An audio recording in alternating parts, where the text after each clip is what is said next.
Ito yung first hotel namin sa China with free breakfast buffet. Nandito tayo sa may Huihua International Hotel. Ito yung lobby nila. Ayan, ang laki. May pa-stairs sila. Located to guys sa may Dongguan City. Mga 8:30 PM na kaming nakarating dito after ng day 1 tour namin. Dito sa hotel na to guys, meron silang pa-free drinks until 10 PM. May iba't ibang klaseng milk, juice, mineral water, basta maximum of 2 per person. So, eto guys, ang aming room. Ayan siya.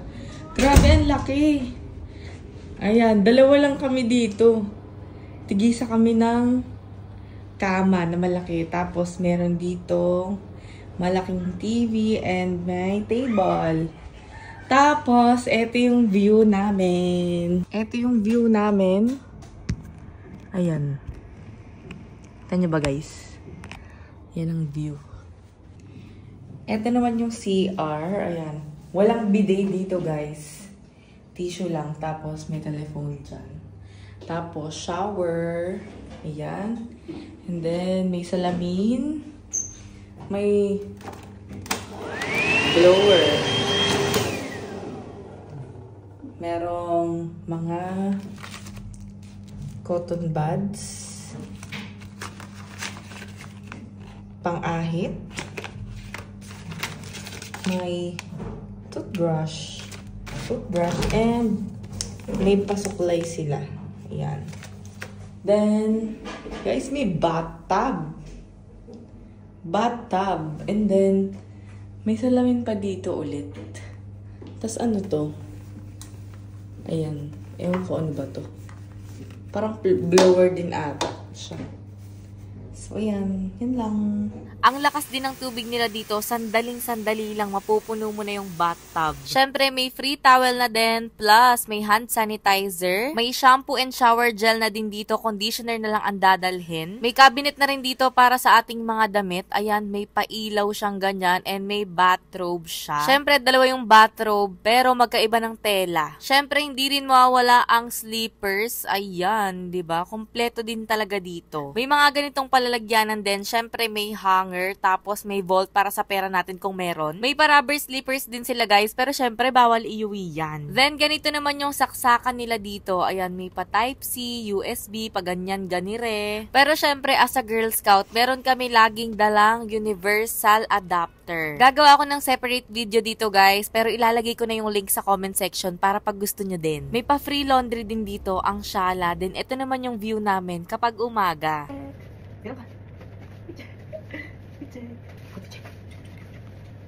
Eto guys, yung free breakfast buffet nila, 7 AM to 10 AM only. Eto yung dining area and buffet area. Dito sa gilid nakalagay yung mga plates and chopsticks, may mga mani. Meron sila ditong mamon, banana cupcake, and then iba't ibang klase ng tinapay. Pili ka na lang dyan kung anong gusto mong kainin. May parang butchi din, then butter and strawberry jam para sa bread pan. May bread toaster din. Sila nga pala yung ating mga kabayan na kasama natin sa group tour. Si Ma'am Grace and Ma'am Jay. Sa salad section naman, meron silang iceberg lettuce, lolo rosso, may mizuna lettuce din o diba ang Shala, may tenga ng daga o black fungus mushroom, may Japanese cucumber, may white onion, and may iba't ibang klase ng salad dressing. Yung sesame dressing lang yung tinikman ko dito, sana maglagay sila ng pangalan. May bell pepper din pala guys, and meron ding corn na may beans. Sa drinks, may mineral water at iba't ibang klaseng juice. Dito naman tayo sa foods, may rice paper roll, gulay, mini siopaw, rice nori wrap, di mawawala ang dumplings, steamed rice cake, lotus wrap, sticky rice, Chinese donut stick na putol na, may duck blood din, then sausage. Hindi rin guys nawala ang smoked duck, may boiled egg din, may corn, kamote din hindi nawawala. Next, meron silang hot milk dito, tapos ito, para siyang lugaw, ayan, tarang plain na plain ba. Tapos etong isa, parang lugaw din na may mushroom. May free coffee din, and syempre hindi mawawala ang mga tea. Dito naman tayo sa hot pot section. Oo, meron pong pa-hot pot ang kanilang breakfast buffet. Nandito na rin ang over-hard egg and sunny side up egg. Then, eto naman yung mga pwede nating ilagay sa ating DIY hot pot. pot. Sobrang daming ingredients na pwedeng ilagay, kaya naman kumukuti-kutitap yung mga mata ko, and hindi rin mawawala ang mga gulay. At ang dami ring choices sa noodles. Syempre, hindi rin mawawala ang fruits. Lagi silang may pakwan, kamatis at guava. Anli din ang soft drinks, juice, bottled water at yogurt. Grabe, sobrang sulit ng buffet na to, at eto nga ang ating mga kabayan. And eto naman yung mga pinagkukuha ko. Syempre, madaming smoked duck. So, eto na nga guys, tikman na natin.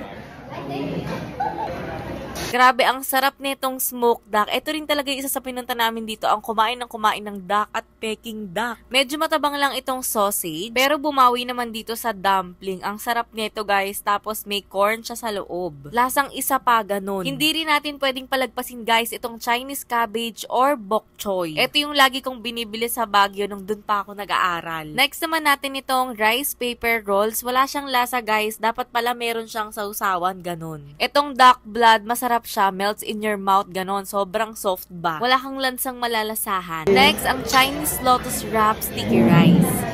Oh, ito nga yun. Yung ginagawa na ewan ko lang kung magkasing lasa. Mushroom.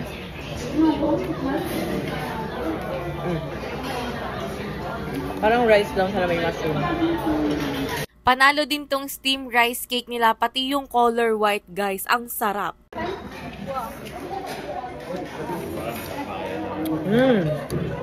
Ang lasa ng sa Pilipinas. Ito naman yung pinaluto ko sa hot pot section.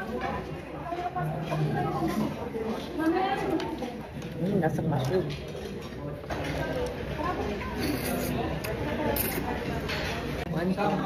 Gusto ko pang kumuha nitong wonton kaso busog na ako. Pero syempre hindi pwedeng hindi tayo magsasalad guys. Kailangan balanse ang diet natin. Kaya kung mag-a-avail kayo guys ng China package tour at dito kayo check-in, sulitin nyo yung breakfast buffet. Lalo na kung isa sa pinunta nyo dito ay kumain ng duck breast, ayan. Tapos kumain kayo ng maraming yogurt. Ang sarap-sarap. So yun lang guys. Marami pa tayong videos na i-upload. Kaya abangan. Tara, China!